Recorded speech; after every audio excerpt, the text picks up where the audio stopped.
Hi everyone, आप सभी का और एक नई वीडियो में स्वागत है।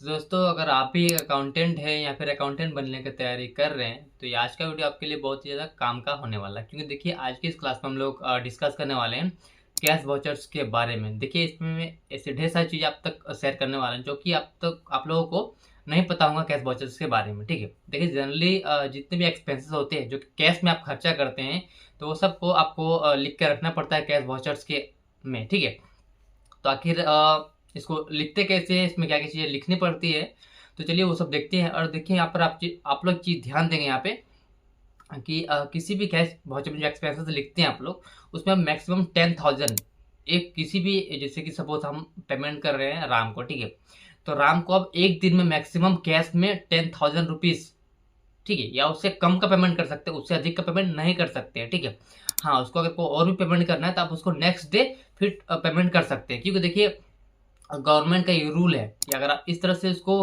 अगर एक्सीड करते हैं, यानी मैक्सिमम लिमिट 10,000 का पर डे का है। ठीक है, अगर आप इसको एक्सीड करते हैं तो आपको डिसअलाउ कर दिया जाएगा, आपको उसको जो है एक तरह से एक्सपेंसेस के रूप में नहीं लिया जाएगा। ठीक है, जब भी आप सीए जब आप डेटा को ऑडिट करेंगे उस केस में प्रॉब्लम हो जाएगा।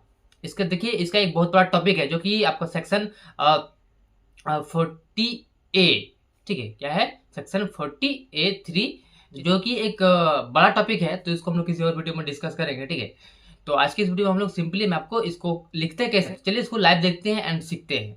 तो देखिए, कैश वाउचर में सबसे पहले आपको क्या करना होता है, यहाँ पर डेट लिखना होता है कि आखिर आपने कौन से डेट में इसको खर्चा किया हुआ है। ठीक है, उसके बाद से सीरियल नंबर। देखिए, जब आप टैली में एंट्रीज को करते हैं तो वहाँ पर आपको एक वाउचर नंबर देखने को मिलता है, तो आप यहाँ से उस वाउचर नंबर को भी लिख सकते हैं यहाँ पे नंबर में। ठीक है, उसके बाद से पे, यानी कि आप पेमेंट जो है, आप पेमेंट किसको कर रहे हैं।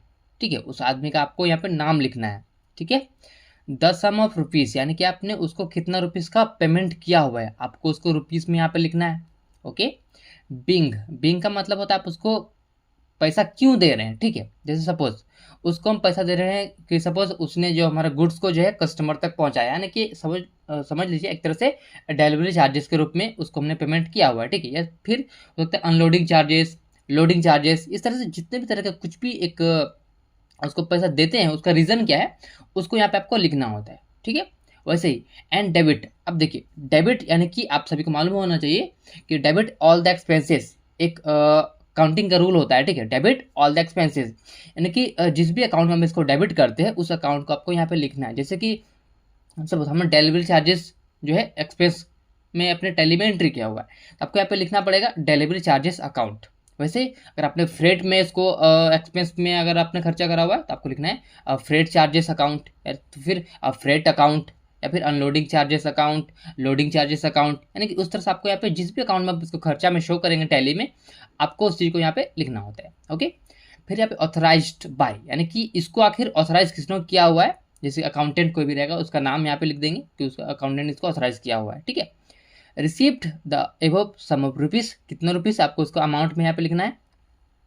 उसके बाद से पेड बाय, आपने उसको पेमेंट कैसे करा हुआ है। देखिए, जनरली कैश वाउचर है तो कैश वाउचर को हमेशा बनाया जाता है कैश पेमेंट के लिए। ठीक है, तो सिंपली आपको यहाँ पे लिख देना है कैश। ओके, उसके बाद से यहाँ पे रिसीवर्स का सिग्नेचर, जो पैसा को रिसीव करेगा उसका सिग्नेचर को यहाँ पे ले लेना है। एंड देखिए, यहाँ पे लिखा है चेक नंबर ऑन बैंक।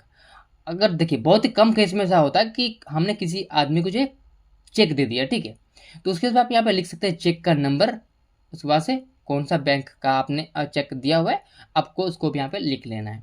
ठीक है, जो कि बैंक जो चेक नंबर है ये बहुत ही कम रेयर केस में यूज़ होता है, ज़्यादातर केस में 99% केसेस में कैश में ही पूरा का पूरा ये वाउचर बनता है। ठीक है, तो ये था कैश वाउचर के बारे में कुछ बेसिक नॉलेज जो कि आपको पता होना चाहिए।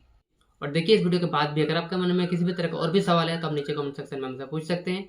बाकी अगर आपको वीडियो अच्छा लगा तो वीडियो को लाइक जरूर करें, चैनल पर नए हैं पहले बार आए हैं तो चैनल को सब्सक्राइब करें, साथ ही बेल आइकन जरूर प्रेस करें ताकि आपको नोटिफिकेशन हमेशा मिलते रहेंगे। तो दोस्तों, वीडियो का अंत देखने के लिए बहुत बहुत धन्यवाद। मिलते हैं अगले वीडियो में।